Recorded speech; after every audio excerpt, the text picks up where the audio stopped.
A pregnant woman stood trembling as dirty champagne water dripped down her $200,000 dress. While her husband's entire family laughed at her public humiliation at this Christmas party in Lagos, Nigeria. But here's what nobody in that room knew. This poor teacher they were mocking? She was secretly the hidden daughter of Africa's first $444 billion magnate. Worth $444 billion. For 8 years, she had tested her husband, hiding her wealth to see if he'd love her for her. He failed. Spectacularly. Within 47 minutes of her father walking into that ballroom, her husband's company destroyed. His mistress's family business bankrupt. His entire family financially ruined. All while she stood there, silent, signing divorce papers. This African folktale isn't just about revenge. It's about a woman who remembered what her Yoruba grandmother taught her. The lion may sleep, but it never forgets it is king. What happened in the next hours will shock you. This is the story of Amara Morrison, and how one Christmas night changed everything. This shocking African story that will teach you about ancient African wisdom meeting modern betrayal. What happened at this Christmas celebration in Lagos, Nigeria will leave you speechless. But here's the shocking truth nobody knew. This humiliated woman was actually the hidden daughter of Africa's first $444 billion magnate. For 8 years, she had concealed her identity, testing whether love could exist without money. What she did next changed everything. Would she sign those divorce papers and disappear into the Nigerian night? Or would the ancient proverb her grandmother taught her, "The lion may sleep, but it never forgets it is king," awaken something powerful within her? This is not just a story. This is an African legend about hidden strength, patient wisdom, and the devastating consequences of underestimating a quiet woman. You are here, family. Welcome to Lifetales by Sally. It's clear you love a deep dive. I put dozens of hours into researching these stories. If you're listening right now, help me prove something wrong. My mother said I wouldn't even reach 100 subscribers, but I believe stories like this deserve to be heard. Help me show her that these tales matter. Please subscribe to Lifetales by Sally, and let's keep breathing life into stories that were never meant to stay silent. Sit back and relax as we dive into the story. The Wheatfield Grand Hotel sparkled with 1,000 crystal lights on that Christmas Eve in Lagos, Nigeria. Amara Okonkwo stood near the dessert table, her 6-month pregnancy barely hidden beneath an emerald dress that shimmered under the chandeliers. She touched the fabric gently, remembering the package that arrived last week from her father's assistant, a man she rarely contacted, preferring independence over privilege. This dress wasn't just clothing. It was armor. And somewhere deep inside, Amara knew she would need it tonight. Traditional values meet modern life. Across the room, her husband Chukwudi Okonkwo commanded attention like the Igbo chiefs of old. Except his power came from business deals, not ancestral wisdom. His arm draped possessively around Zainab Musa's waist while his associates congratulated him on the upcoming merger with Musa Industries. Amara watched Chukwudi laugh at something Zainab whispered, and she remembered the African proverb her grandmother once shared. A bird that flies off the earth and lands on an anthill is still on the ground. Chukwudi thought he was ascending to greatness, but he was simply trading one form of earth for another. What Amara remembered now, standing alone with one hand protecting her unborn daughter, was the night they met 7 years ago at a university fundraiser in Port Harcourt. Chukwudi had spilled palm wine on her favorite book, a worn copy of Chinua Achebe's Things Fall Apart, and spent the entire evening apologizing, buying her suya and plantains, promising to replace it. She had fallen for his earnestness, his ambition, his declarations that he wanted a simple life with someone who valued love over money. This was the ancient test her grandmother warned her about. If you want to know a man's heart, let him think you own nothing. Amara had believed him when he proposed in that tiny apartment in Yaba, Lagos, promising that together they would build something real, something that mattered more than the mansions of Victoria Island or the wealth of Banana Island. But that Chukwudi had vanished the moment his career exploded 3 years ago. This Chukwudi, the one currently whispering intimately with his mistress, was a stranger wearing her husband's face. The mother-in-law's cruelty. "Amara, my dear, you look positively radiant," said Ngozi Okonkwo, materializing beside her like smoke. Chukwudi's mother held a champagne flute in one hand and contempt in her eyes. "Though I must say, that dress is quite optimistic for your current condition." Zainab mentioned that emerald makes pregnant women look sickly. "She has such impeccable taste, doesn't she?" Amara's fingers tightened around her glass of Chapman. Ngozi had never forgiven her son for marrying a nobody, conveniently forgetting that the Okonkwo family had only acquired their modest wealth 2 generations ago through Ngozi's grandfather's import business. The irony wasn't lost on Amara, but she'd learned that pointing out hypocrisy to people who benefit from it is like teaching a goat to read, futile and exhausting. The dress was a gift, Amara said quietly, thinking of the small package from her father's assistant. A gift? How lovely. From whom? Ngozi's eyes gleamed with malicious curiosity, hungry for gossip to spread among her society friends. Before Amara could respond, Chukwudi's voice boomed across the ballroom, amplified by the microphone he'd commandeered from the DJ. "Ladies and gentlemen, if I could have your attention, please." The room fell silent. 200 faces turned toward Chukwudi Okonkwo, standing on the stage with Zainab beside him, her hand resting on his chest in a gesture of ownership that made Amara's stomach turn. She knew what was coming. She had known for weeks, ever since she found the divorce papers hidden in his study, already filled out, waiting only for signatures. The betrayal unfolds. "I have an announcement to make this Christmas Eve," Chukwudi continued, his voice carrying that practiced charm that once made Amara's heart flutter. "As many of you know, Okonkwo Marketing has been struggling to compete with larger firms. But tonight, I'm thrilled to announce that we're merging with Musa Industries, securing our future and tripling our market value." Applause rippled through the crowd like waves on Bar Beach. Amara remained frozen, watching her husband's face glow with triumph and greed. So different from the man who once told her that success meant nothing without someone to share it with. "But that's not the only change in my life," Chukwudi continued, his eyes finally finding Amara's across the crowded room. Something cold and cruel glittered in their depths, like the eyes of Ekwensu, the trickster spirit from Igbo folklore. "I'm also announcing that I'll be filing for divorce after the holidays, ending my marriage to Amara Okonkwo." The ballroom erupted in shocked whispers. Amara felt the walls closing in, felt 200 pairs of eyes drilling into her soul, but she stood perfectly still, one hand on her belly where their daughter kicked, oblivious to the destruction of her parents' marriage. Zainab stepped forward, taking the microphone with the practiced ease of a woman who had rehearsed this moment 1,000 times. "I know this seems sudden," she said, her voice dripping with false sympathy that would make Anansi the spider from West African folklore proud. "But Chukwudi and I have fallen deeply in love. Sometimes the heart wants what it wants, and we can't apologize for finding happiness together." Amara watched Zainab's performance with detached fascination, noting how she emphasized certain words, how she angled her body toward the society reporters she'd clearly invited to document this moment. This wasn't spontaneous. This was calculated, orchestrated, designed for maximum devastation, like the cruel king in African folklore who announces his betrayal at the village gathering. "And honestly," Zainab continued, her mask slipping slightly, "Chukwudi deserves someone who can match his ambition. Someone who understands the world he's building. Not some small-town teacher from Enugu who shops at Balogun Market and drives a 10-year-old Camry." The laughter started with Chukwudi's brother, Emeka, a sharp bark that echoed through the marble halls like hyena calls in the savannah night. Then Ngozi joined in, her tinkling laugh carrying notes of vindication, of years of resentment finally finding release. Within seconds, the entire Okonkwo family was laughing. Chukwudi's father Obinna, his sister Chioma, his cousins and aunts and uncles. All of them finding humor in Amara's public humiliation, like the wicked villagers in African folktales who mock the humble protagonist before the great reversal. Amara's vision blurred with tears, but she blinked them back, refusing to give them satisfaction. She thought about her father's warnings 7 years ago when she told him she wanted to marry Chukwudi without revealing her family's wealth. "You think you're testing his character," her father had said, disappointment heavy in his voice as they sat in his office overlooking the Lagos harbor. "But you're really just testing yourself. And when this fails, because it will fail Amara, you'll have no one to blame but your own stubborn pride." She'd been so angry at him then, so certain that love could transcend money and status.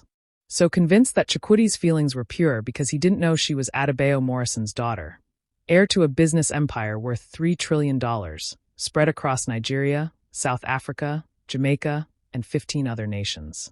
She'd wanted to be loved for herself, not her father's fortune. And she'd gotten exactly what she asked for. A man who loved her when she had nothing and abandoned her the moment someone wealthier appeared. The universe, it seemed, had a cruel sense of irony, just like the morality tales her Yoruba grandmother used to tell. Amara. Zainab's voice cut through her thoughts like a machete through sugarcane. We need your signature on the divorce papers. Chakudi was kind enough to have them drawn up already. We'd like to make this official before the new year. Amara looked up to find Zainab approaching, carrying an expensive leather folder that undoubtedly contained the legal documents ending her marriage. Behind her, Chakudi watched with arms crossed, his expression a mixture of impatience and contempt that twisted something deep in Amara's chest. The papers are very generous, Zainab continued, her heels clicking against marble like the ticking of a countdown clock. Chakudi is offering you 50,000 naira in settlement, despite the fact that you brought nothing to the marriage. No assets, no connections, just debt from your university loans. You should be grateful he's being so charitable. 50,000 naira. Amara almost laughed at the absurdity. The coral beads her father had given her for her 21st birthday, currently locked in a safety deposit box in South Africa she hadn't opened in years, were worth more than 50 million naira. The trust fund she'd refused to touch could buy Chakudi's entire company with pocket change. The apartment building where she rented her modest flat in Surulere was owned by her father's Pan-African real estate division, though she'd never told anyone. But these people didn't know that. They saw what she'd wanted them to see. A simple teacher, a poor girl who'd married above her station, a nobody who should be grateful for whatever scraps they threw her. Zainab reached her, holding out the leather folder with a smile that didn't reach her eyes. The smile of Mami Wada, the water spirit who lures victims with beauty before revealing her true nature. Just sign here, Amara. Make this easy on everyone. Amara took the folder with trembling hands, her vision swimming with unshed tears. She could feel the weight of 200 stares, could hear the whispered speculations, could sense the collective judgment of people who'd decided her worth based on her salary and her car. Oh, how tragic! Ngozi's voice carried clearly across the room. She's actually crying. Did she really think Chakudi would stay with her forever?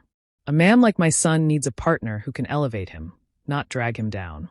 More laughter rippled through the crowd like poison spreading through water.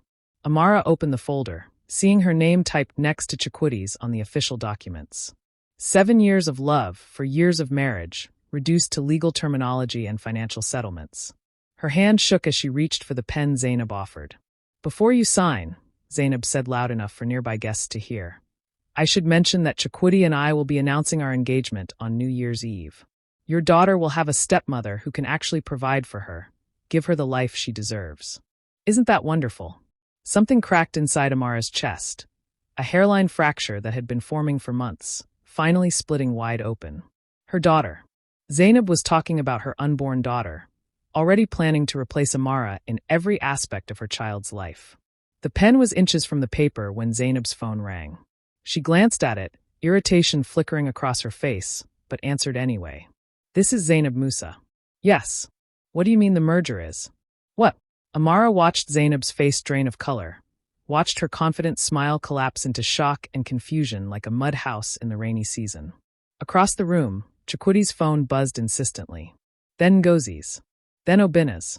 Within seconds, half the ballroom was checking their phones, their expressions shifting from amusement to bewilderment like clouds changing before a storm. That's impossible, Zainab whispered into her phone, but her voice carried in the sudden silence. Morrison Holdings can't just, they wouldn't. Morrison Holdings. Amara's pen froze above the signature line. Chakudi pushed through the crowd, his face flushed with anger. What's going on, Zainab? What's happening with the merger? It's cancelled, Zainab said, her voice hollow with disbelief. Morrison Holdings just bought Musa Industries completely. They're dissolving the company, absorbing the assets. The merger with your firm is void. The ballroom erupted in chaos. The kind of chaos that happens when the trickster's scheme is revealed in African folklore, when justice finally arrives. Chakudi's phone rang again, and Amara watched his face cycle through confusion, denial, and dawning horror as he listened to whoever was on the other end. His business. His future.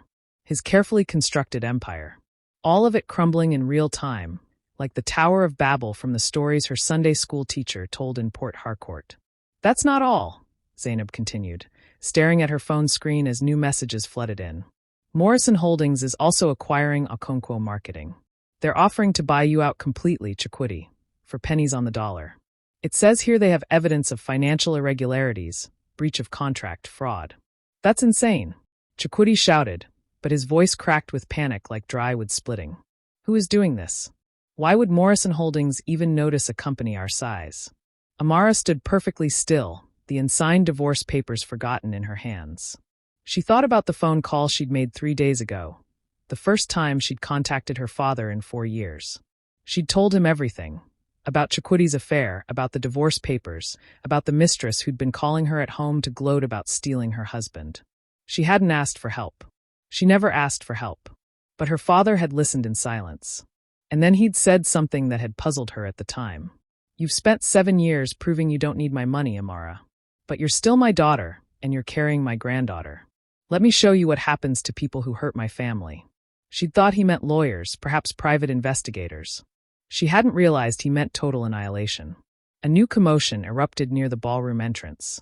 Amara looked up to see hotel security parting the crowd like Moses parting the Red Sea, making way for someone whose presence commanded instant respect. The whispers grew louder, urgent, shocked. Is that? It can't be. Adebayo Morrison? Here. Her father strode into the ballroom like Sango, the Yoruba god of thunder, his silver hair perfectly styled, his custom agbada worth more than everything in the room combined. At 72, Adebayo Morrison commanded the attention of presidents and kings, controlled industries that shaped global economics, and ruled a business empire that stretched across Nigeria, South Africa, Jamaica, Ghana, Kenya, and beyond. He was also, as Forbes had confirmed just last month, Africa's first verified $444 billion magnate. And he was walking directly toward his daughter. The ballroom fell into stunned silence as Adebayo Morrison stopped in front of Amara, his eyes softening in a way that few people ever witnessed, the tenderness reserved only for his children.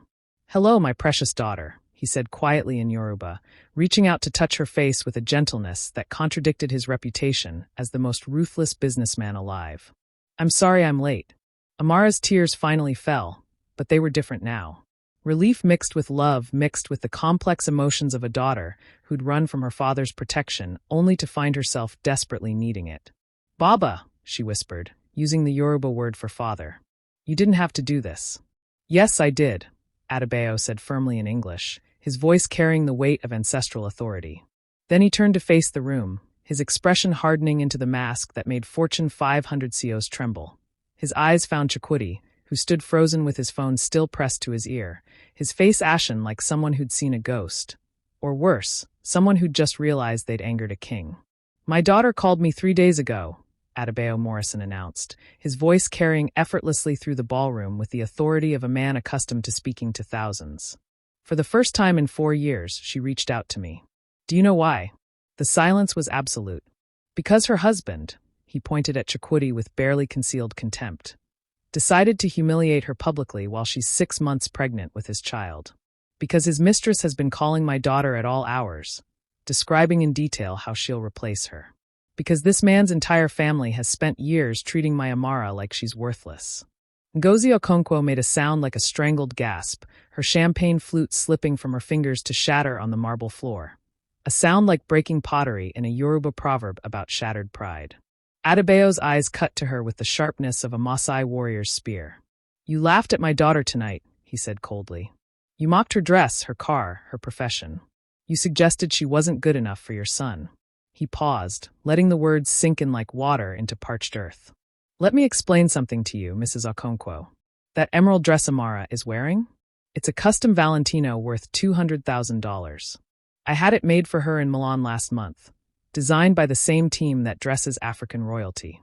Gasps rippled through the crowd. "The 10-year-old Camry you all find so amusing? She drives it by choice, even though she has access to a fleet of vehicles worth more than your house. And her profession?" His voice rose with pride that shook the chandeliers. "My daughter has a PhD in educational psychology from Oxford University, which she earned while volunteering at schools across Lagos, Johannesburg, and Kingston, Jamaica, because she actually cares about making a difference in African and Caribbean communities." Victoria watched her former mother-in-law's face cycle through emotions: disbelief, horror, and finally devastating recognition. Ngozi's eyes dropped to the simple pendant Amara always wore, the one she claimed was a family heirloom. It was a family heirloom, a flawless 50-carat yellow diamond that had belonged to Amara's grandmother, a Yoruba queen, worth approximately $40 million.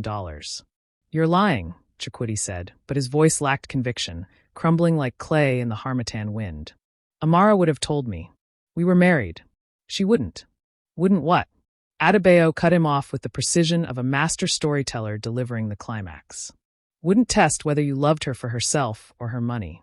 Wouldn't want to ensure your feelings were genuine. He stepped closer to Chikwudi, and despite being older and shorter, he somehow towered over the younger man. My daughter has a romantic streak, Mr. Okonkwo. She believed in the ancient wisdom her grandmother taught her, that true love reveals itself only when wealth is hidden. She thought that by concealing her background, she'd find someone who valued her for who she is, not what she has. He paused, his expression turning glacial as the harmattan. She found you instead. Zainab had backed away, her triumphant smile long gone, replaced by dawning horror. The merger, she whispered. Musa Industries. You destroyed my family's company because of this. I destroyed your family's company because you thought it was acceptable to pour dirty water on my pregnant daughter at a restaurant, Adebayo said, his voice deadly quiet. Yes, Ms. Musa. I know about your little stunt last week at the Yellow Chili in Victoria Island, when you followed Amara to lunch and, accidentally, spilled an entire pitcher of ice water on her while she was eating with colleagues. She didn't tell me. My security team did. They've been watching her since she got married, making sure she was safe, making sure she was happy. He turned back to Chikwudi, who had gone from pale to greenish. You signed a prenuptial agreement before your marriage, Mr. Okonkwo. Do you remember what it said? Chikwudi nodded mutely, sweat beading on his forehead like dew on morning grass. It stated that in the event of divorce due to infidelity, the unfaithful party forfeits all assets acquired during the marriage and pays a penalty equal to 50% of their net worth to the faithful party. Adebayo recited from memory with the precision of a griot recounting tribal history. You thought it was a standard document. You signed it without really reading it because you assumed Amara had nothing to protect. But that prenuptial agreement was drawn up by my lawyers, the same legal team that negotiates with African governments, and it's ironclad.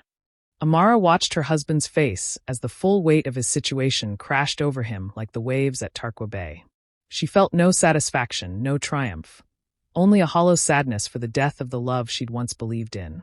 Your business is being acquired as we speak, Adebayo continued with the relentlessness of African justice tales. Your personal assets are being frozen pending investigation into the financial fraud my team discovered. Real fraud, by the way, not fabricated charges. You've been embezzling from your own company to fund your lifestyle and Zainab's expensive tastes. The evidence is already with the Economic and Financial Crimes Commission. This is insane, Chikwudi said, but he was looking at Amara now, truly seeing her for the first time. She's actually my daughter, Adebayo said. Amara Adebayo Morrison. And you had the privilege of being married to her for 4 years, during which time she supported your dreams, believed in your potential, and loved you unconditionally. His voice dropped to a whisper that somehow carried through the entire ballroom. All she asked in return was loyalty and respect. You couldn't even give her that. Zainab lunged forward suddenly, her composure completely shattered like a calabash dropped on stone. Before anyone could react, she grabbed a champagne bucket filled with ice water from a nearby table. You manipulative witch, she screamed, her Hausa accent thickening with rage. You played us all. You pretended to be poor while you were secretly rich, and now you're using your father's money to destroy us. The ice water arced through the air in slow motion, glittering under the chandeliers like diamonds, but it never reached Amara. Adebayo Morrison moved with surprising speed for a man his age, stepping between Zainab and his daughter. The dirty water splashed across his expensive agbada instead, ice cubes clattering against the marble floor like the sound of broken promises in African proverbs. Security descended immediately, grabbing Zainab and pulling her away as she continued to scream obscenities in Hausa, Yoruba, and English. A trilingual meltdown that would become legendary in Lagos society circles. But Adebayo ignored her, turning to Amara with concern. Are you all right? Is the baby? We're fine, Baba, Amara said softly, placing a hand on his wet sleeve. Thank you. The divorce papers were still in Amara's hands, unsigned. She looked down at them, at Chikwidi's signature already in place, at the space waiting for hers. She thought about the woman she'd been when she married him. Young, naive, believing that love could overcome any obstacle, like the heroines in African folktales who triumph through patience and wisdom. She thought about the woman she'd become. stronger, wiser, but still clinging to the hope that the man she'd married might still exist somewhere beneath the greed and ambition. He didn't. He never had. She'd been in love with potential, with promises, with the performance Chukwudi had given because he'd thought she was his best option at the time. Amara picked up the pen and signed her name with steady hands. The marriage was over. But she wasn't devastated. She was free. The settlement you offered was 50,000 naira, Adebayo said to Chukwudi, who stood surrounded by his shocked family members. How generous. Sarcasm dripped from his voice like honey from a comb.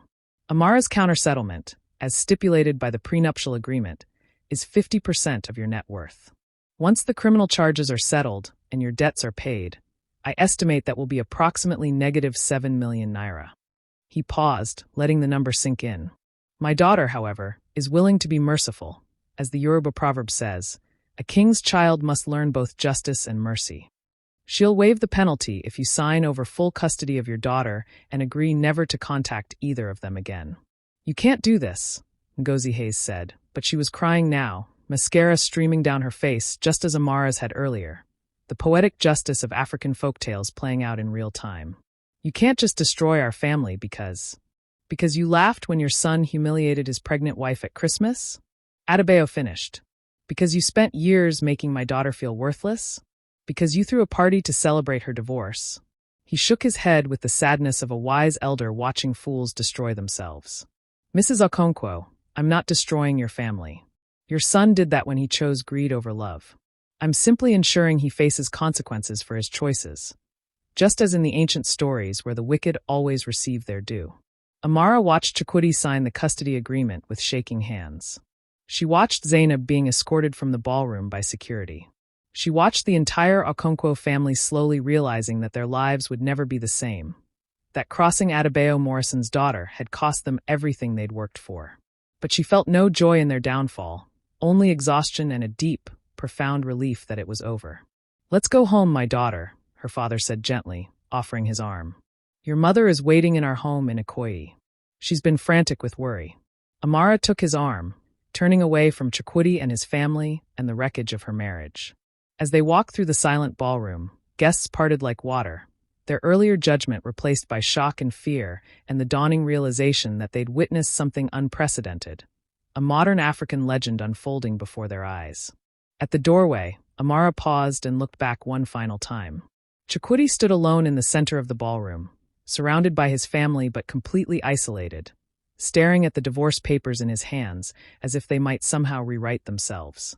I loved you, Amara said quietly, knowing he couldn't hear her from this distance, saying it more for herself than him. I really did. I hope someday you understand what you lost. Not the money, you never even knew about the money. But you lost the chance to be loved by someone who would have given you everything that mattered. And you traded it for things that matter not at all. Then she turned and walked out into the snowy Christmas night. Wait, snow doesn't fall in Lagos. Then she turned and walked out into the warm Lagos night, where the air smelled of grilled suya and blooming frangipani, heading toward a future where she would raise her daughter surrounded by people who valued love over status, character over wealth, and family above everything else. Behind them, the Christmas party continued in shocked whispers and frantic phone calls. But Amara didn't look back again. She was done with that chapter of her life, done with proving herself to people who'd already decided her worth based on superficial measures. The Caribbean sun sparkled on the waters of Port Royal as Amara stood on the balcony of her father's villa, cradling her newborn daughter. Grace Adebayo Morrison had been born 3 weeks ago in a private hospital in Johannesburg, South Africa, surrounded by the best medical care money could buy and the love of family that money couldn't purchase. Chukwudi had signed away his parental rights without protest, too buried in legal troubles to fight for custody of a daughter he'd never wanted anyway. The Economic and Financial Crimes Commission had filed 17 counts of fraud against him, and his trial was scheduled for next month. Amara felt nothing when she thought about him now. Not anger, not sadness, just a distant sense of gratitude that she'd discovered his true nature before wasting another decade on someone who'd never deserved her love. She's beautiful, her mother said softly, appearing at her side with that quiet grace that had made Yatund Morrison a legend in African diplomatic circles. She has your eyes and your grandmother's spirit. I can already tell she's going to be strong. Mama, do you think I was foolish? Amara asked, watching Grace sleep peacefully. Testing Chikwudi that way? Hiding who I was.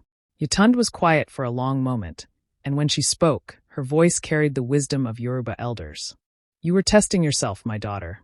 Testing whether you could be loved for your soul instead of your circumstances. That's not foolish, that's brave. But now you know, true love doesn't need to be tested. It simply is. The Morrison Foundation's annual Christmas Gala had become Nigeria's most anticipated charitable event, but not for the reasons most people expected. While other galas flaunted excess and exclusivity, Amara Morrison's foundation focused on substance over spectacle, raising hundreds of millions for educational programs in underserved communities across Nigeria, Ghana, South Africa, Kenya, Jamaica, and throughout the African diaspora. Amara stood near the floor-to-ceiling windows of the Eco Hotel's Imperial Ballroom, watching her 5-year-old daughter Grace twirl across the marble floor in a simple red dress, laughing as she danced with her grandfather. The little girl had Adebayo's sharp intelligence and Amara's kind heart, but she possessed something neither of them had managed at her age. An unshakable confidence in her own worth that came from being raised with both truth and love. "Mommy, look," Grace called out in Yoruba, then English, then a bit of Jamaican patois she'd picked up from her grandmother. "Grandpa taught me to spin like ocean dancing." Amara smiled, her heart swelling with an emotion she'd once thought she'd never feel again after that devastating Christmas 5 years ago. Pure, uncomplicated joy. The past 5 years had transformed her in ways she couldn't have imagined that night when her marriage imploded so spectacularly. She'd returned to teaching, but on her own terms, establishing a network of schools across Lagos, Accra, Johannesburg, and Kingston that provided world-class education completely free to students from low-income families. She'd reconnected with her parents, building a relationship based on mutual respect rather than rebellion or obligation. And she'd learned that the opposite of devastation wasn't triumph. It was peace. "Dr. Morrison," a hesitant voice interrupted her thoughts. She turned to find a woman in her early 40s, elegant in traditional Yoruba aso-oak, but her expression carried genuine nervousness rather than the usual social calculation. Amara recognized her immediately. Catherine Adeyemi, current owner of the Wheatfield Grand Hotel, where her marriage had ended so publicly. "Mrs. Adeyemi," Amara said warmly, extending her hand. "Thank you for hosting us tonight. The ballroom looks magnificent." Catherine shook her hand, relief flooding her features. "I wanted to apologize, actually, for that night 5 years ago. I was the event coordinator, and I should have intervened when things got out of hand. I should have stopped what was happening to you. But I was worried about offending the Okonkwo family's business connections. I've regretted my cowardice ever since." Amara studied the woman's face, seeing genuine remorse rather than the opportunistic apologies she'd received from countless social climbers over the years. "You weren't responsible for other people's cruelty, Mrs. Adeyemi, but I appreciate the apology nonetheless. I've followed your foundation's work," Catherine continued. "My daughter attended one of your scholarship programs last year. She's at the University of Lagos now, studying engineering. Without your schools, she never would have had that opportunity. So I wanted to say thank you, and to tell you that what happened to you that night changed how I run my business. I don't allow people to use my venues for public humiliation anymore, regardless of how much money they're spending." Before Amara could respond, a small commotion near the entrance drew everyone's attention. The crowd parted reluctantly, revealing a figure Amara hadn't seen in 5 years. Chikwudi Okonkwo, looking far older than his 38 years, his once confident bearing replaced by the hunched shoulders of a broken man. The ballroom fell silent as people recognized him. Amara felt her father tense across the room, saw hotel security moving subtly into position, but she raised a hand to stop them. Grace had noticed the sudden quiet and pressed against her grandfather's leg, her child's intuition sensing adult tension. Chikwudi approached slowly, stopping a respectful distance away.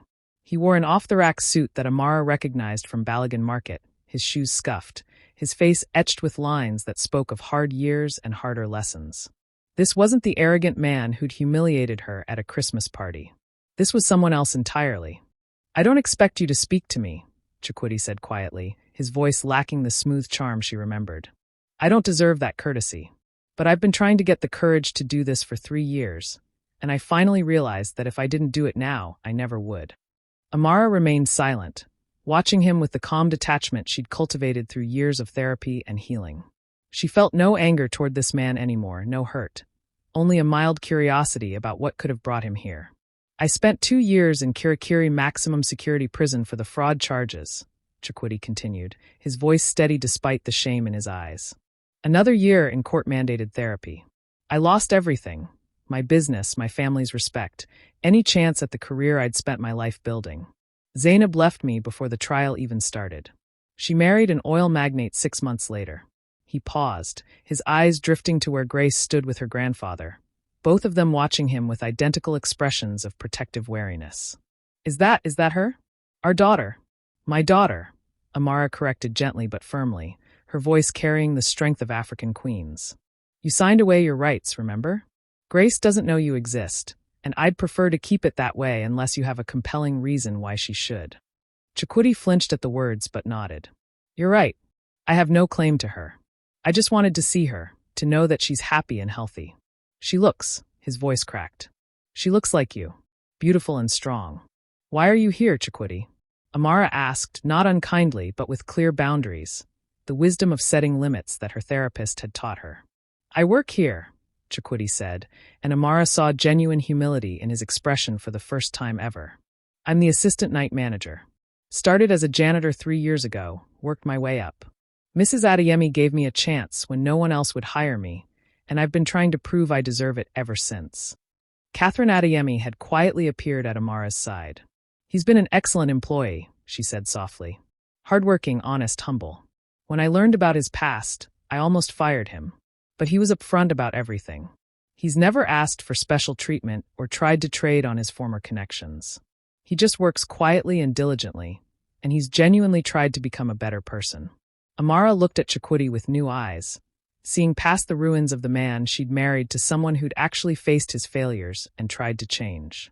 It didn't erase what he'd done, didn't repair the damage he'd caused, but it suggested that devastation had taught him what prosperity never could. The same lesson from African wisdom tales where the proud must fall before they can rise wiser. I didn't come to ask for forgiveness, Chikwudi said, meeting her eyes directly for the first time. I don't deserve that, and I'm not sure I ever will. I came to say that I was wrong about everything, about you, about what mattered, about what success actually means. I destroyed the best thing that ever happened to me because I was too stupid and greedy to recognize its value. He took a deep breath. And I'm sorry. Not because I want anything from you. I know that ship sailed 5 years ago. But because you deserve to hear it. You deserved a lot of things I never gave you. Loyalty. Respect. The love you so freely offered me. Amara felt something shift in her chest, the last residual weight of that Christmas night finally lifting. She'd thought she'd forgiven Chikwudi years ago, but she realized now that true forgiveness required acknowledging growth, recognizing that people could change even if they couldn't undo their mistakes. Just like the African proverb said, the axe forgets, but the tree remembers. She would always remember, but she could choose to stop carrying the weight. Thank you for saying that, she said finally. I appreciate the apology, and I'm glad you're rebuilding your life with integrity. That takes courage. I saw what you did with the settlement money, Chikwudi continued. The prenuptial agreement said you could take everything, but you only took what was needed to cover my debts and legal fees. You could have destroyed me completely the way I tried to destroy you, but you chose mercy instead. His voice softened with wonder. That's when I finally understood the difference between us. You had real wealth, the kind that money can't buy. And I was too blind to see it until it was gone. Grace had grown bored with the adult conversation and tugged on Amara's hand. Mommy, can we do the cake cutting soon? You promised I could help with the special announcement. Amara smiled down at her daughter, this miraculous little human who'd been born from devastation and raised in love, who would grow up knowing her worth because her mother had learned to know hers. In just a few minutes, sweetheart. Go dance with Grandpa one more time, okay? As Grace skipped away, Amara turned back to Chikwudi. I hope you find happiness, Chikwudi. Real happiness. Not the kind that comes from status or money or other people's approval. The kind that comes from knowing who you are and being content with that person. The kind our African ancestors understood when they said, a man who knows himself needs no mirror. I hope so too, Chikwudi said quietly. And I hope Grace grows up knowing how lucky she is to have you as her mother. I hope she never takes that for granted the way I took you for granted.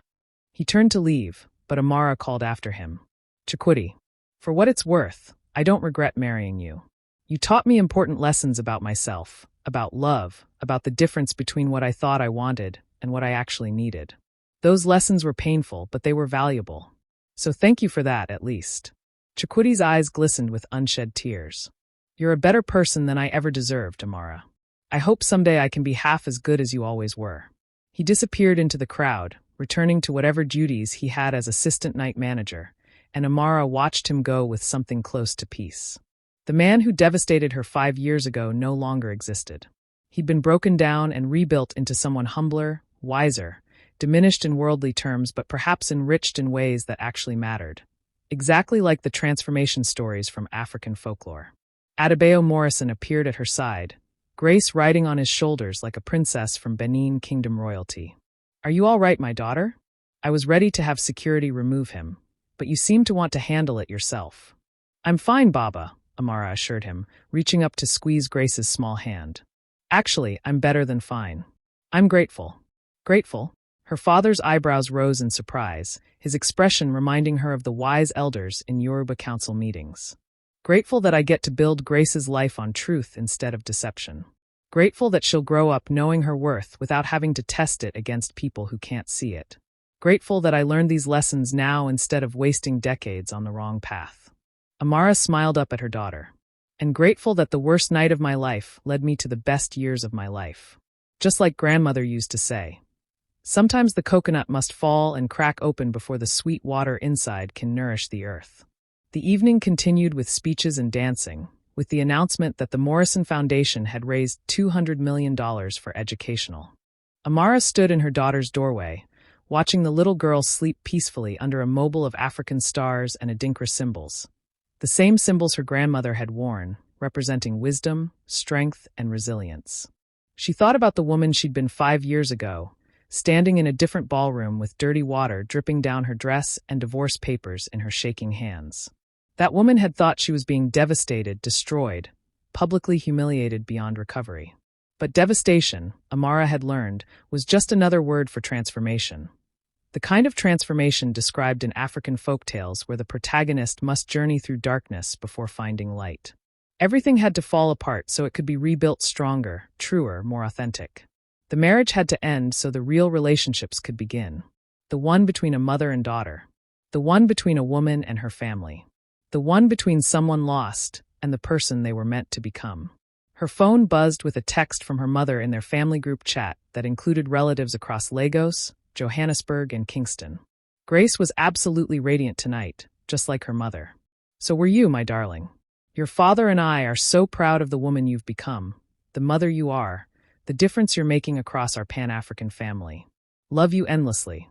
Amara typed back, "Love you too, Mama. Thank you for never giving up on me, even when I'd given up on myself. And for teaching me that true wealth is measured in love, not naira or dollars." She thought about Chikwooti working the night shift at the Wheatfield Grand Hotel, rebuilding his life one honest day at a time. A real-life example of the African proverb. It's never too late for a man to learn to dance, if shame doesn't kill him first.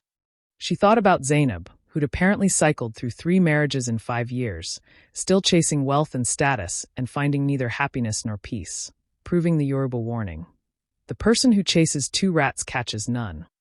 She thought about the Okonkwo family, scattered and diminished, learning too late that cruelty carries a cost that compounds over time.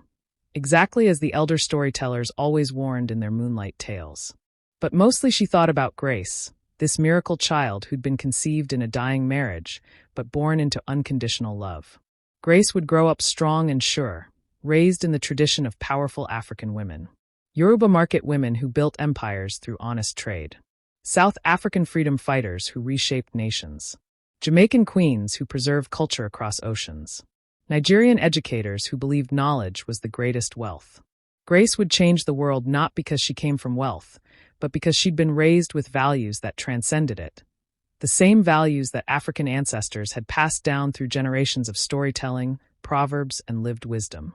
"Thank you," Amara whispered into the quiet room, though she wasn't sure who she was thanking, Olodumare, the Yoruba god, fate, the universe, her ancestors watching from beyond, or simply the mysterious forces that turned devastation into redemption. "Thank you for breaking me down so I could build myself back up." Thank you for showing me what I was worth when I'd forgotten. Thank you for grace, and for second chances, and for the wisdom that comes from surviving things you thought would destroy you. Thank you for teaching me what my grandmother knew all along, that the deepest rivers flow in silence, and the strongest trees bend but never break. Outside, rain began to fall over Lagos. Not snow, because this was Nigeria, not New York, cleansing the city in the way the harmattan had cleansed it centuries ago, in the way seasonal rains had always brought renewal to African lands. But this time, Amara watched it with joy rather than tears, with hope rather than despair, with the quiet confidence of someone who'd been devastated and discovered that she was stronger than the forces that tried to break her. The Christmas party that had ended her marriage had also freed her to become the woman she was meant to be, not defined by her husband's approval or society's judgment, but by her own values, her own choices, her own understanding of what truly mattered. Just like the African folktales taught, the butterfly that emerges from the chrysalis is the same creature, but transformed by what it endured in darkness. And as Amara finally climbed into her own bed, exhausted but content, she smiled at the thought that the greatest revenge against those who tried to devastate her wasn't their financial ruin or social disgrace. It was her own happiness, her own success, her own peace. Because in the end, the best response to cruelty wasn't retaliation but transformation. Exactly as the griots and storytellers had been teaching for thousands of years under African skies. Not vengeance, but victory over the parts of yourself that had allowed the cruelty in the first place. She'd been devastated 5 years ago, but she'd also been reborn, like the phoenix in Egyptian mythology, like the seed that must die in African agricultural wisdom before it can grow into a mighty tree. And that, Amara Morrison decided as she drifted off to sleep, made all the difference. Grace was now 10 years old, attending the British International School in Lagos, but spending summers learning Yoruba traditions in her great-grandmother's village, Jamaican culture in Kingston, and South African history in Johannesburg. She spoke 4 languages fluently: English, Yoruba, a bit of Zulu, and Jamaican patois.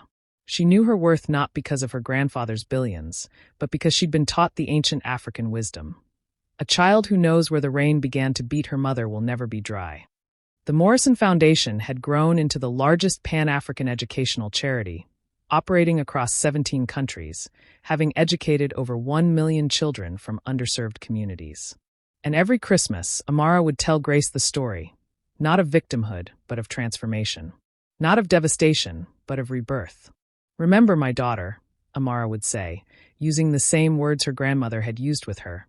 "True wealth is not what you have in your bank account. True wealth is what remains when everything else is stripped away. Your character, your integrity, your ability to love and be loved. That is the inheritance that matters." The final moral, African wisdom revealed. And so, this modern African folktale ends the way all great African stories end. Not with simple revenge or easy triumph, but with transformation, wisdom, and the eternal truth. The lion may sleep, but it never forgets it is king. The river may appear still, but it is always flowing toward the ocean. And a woman who knows her worth will never beg to be valued. This story teaches us the ancient African lessons that remain true today. Test character, not circumstances, like Amara tested Chikwudi. Patience defeats arrogance, like the quiet river overcomes the loud storm. True wealth is internal, like the Adinkra symbol Gainayam, supremacy of God over all things. Transformation requires destruction, like the seed must break open to grow. Revenge is success. Living well is the greatest answer to cruelty. As the Yoruba elders say, "Ban gun yen, aomop ipiwaninu." When we pound the yam, we don't know that oil is inside it.